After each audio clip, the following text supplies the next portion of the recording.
other people in his regime for being they're a transshipment organization. They are facilitators. They say, well, they don't grow cocaine. That's not what we're saying. They allow drug traffickers to use Venezuelan territory. Not only do they allow them, they assist them. For a fee, they get paid, but they are a transshipment cartel, and they need to be dealt with, and that's the challenge in the Caribbean. In the Pacific, fortunately, we have allies like Ecuador that's facing a very tough time right now, but that are cooperative partners in the counter-drug efforts.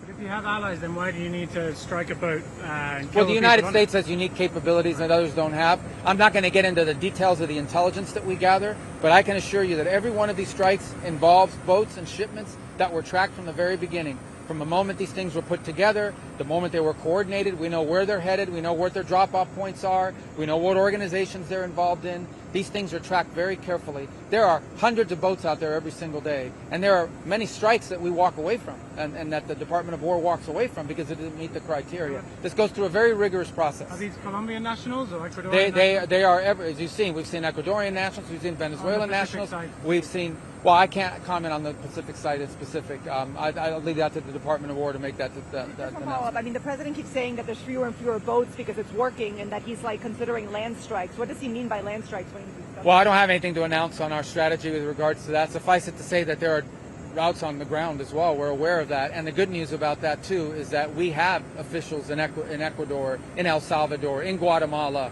in these countries in the region, in Panama. And historically, by the way, with the Colombian authorities. I think the Colombian authorities, when it comes to like their military and their police, are still very pro-American. The only problem in Colombia is a lunatic president. The guy's a lunatic. He's a lunatic.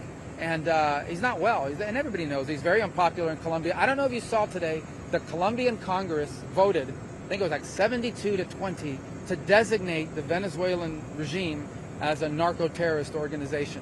So it just shows you, it's unfortunate the people of Colombia have to deal with this guy until May of next year, but nonetheless, I don't have any news for you on exactly what our strategy is going to be. We wouldn't announce that on the ground, but I can tell you we have partners on the ground that are very capable and cooperative, and that from Mexico on through Central America and down, and yeah, as I said, the president's very serious about knocking out these narco-terrorists, the Al-Qaeda of the Western Hemisphere.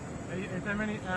on the Middle East, you had the envoys have gone to other Gulf nations. Is there some progress? They were in Saudi Arabia and in Qatar over the last 24 hours. Is there some progress on getting together an international force? Sure, we're making progress on that, and it's a combination of things. Putting together a force like that requires a lot of work. It's not just people willing. It's not just countries willing to offer forces. You got to have life support. Where are they going to live? How are they going to get there? How are we going to? What is their mandate? How is that force going to be commanded? What are they allowed to do? What are they not allowed to do? All of that work is happening, which is why we have the civilian military structure set up to coordinate all of these things. And it'll involve, potentially, we're going to need, some of these countries are going to require an international mandate in order to be able to send forces abroad. But we have been very pleased at the number of countries that have offered to train police officers, that have offered to send forces, that have offered to send money, that have offered other expertise. And we're working through all of that now, and that's why important for me to go see this center on Friday to make sure we have the right pieces in place to continue to execute on all this. What aspects do you see as running ahead of schedule? You mentioned that some aspect of the peace plan, of the ceasefire, ahead of schedule. I just think the amount, one thing is for countries to sign onto a paper and say, yeah, we're willing to help, we'll be involved. I think we're seeing specific pledges now. And I think both Jared and Steve had very positive meetings in both Saudi Arabia and in Qatar and in the UAE, which I think they're going to UAE.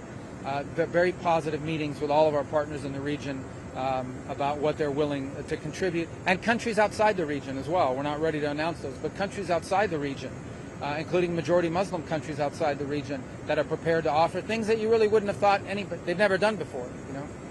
Okay. I'm not sure yet what our agenda is. I think we do have some communications happening with the civilian military. There's some presence there, and that's one of the things we want. Look, as we build this thing out, we most certainly will have. Look, we'd like to see civil authorities, Palestinian civil authorities in Gaza. Eventually, that's what we're aiming for. We'd like to see Palestinian police forces in Gaza that are not Hamas and that are going to do a good job. But those still have to be trained and equipped. So absolutely, I don't know if it's part of this trip or another trip, but that is part of the plan that's been outlined and everyone's agreed to. Obviously, that's going to take some time.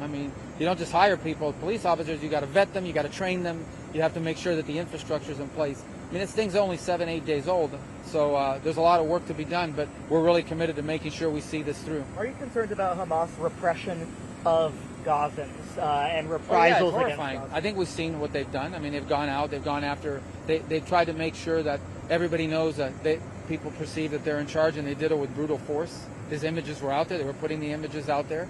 I think it exposes a little bit of hypocrisy here. I mean, there were plenty of countries and people all over the world going crazy and condemning Israel, but where are they now condemning Hamas for the violence that's being committed against Palestinians by Hamas? So that said, it's revealing, but we already knew that about Hamas, and I think every time you see these videos of people being executed or having their legs broken with a lead pipe, it reminds you why Hamas can never be in charge of Gaza and why we need an alternative for Hamas, or there'll never be peace and the people of Gaza will never have a better future as long as Hamas is in charge. Okay, let's go. Thank you. you.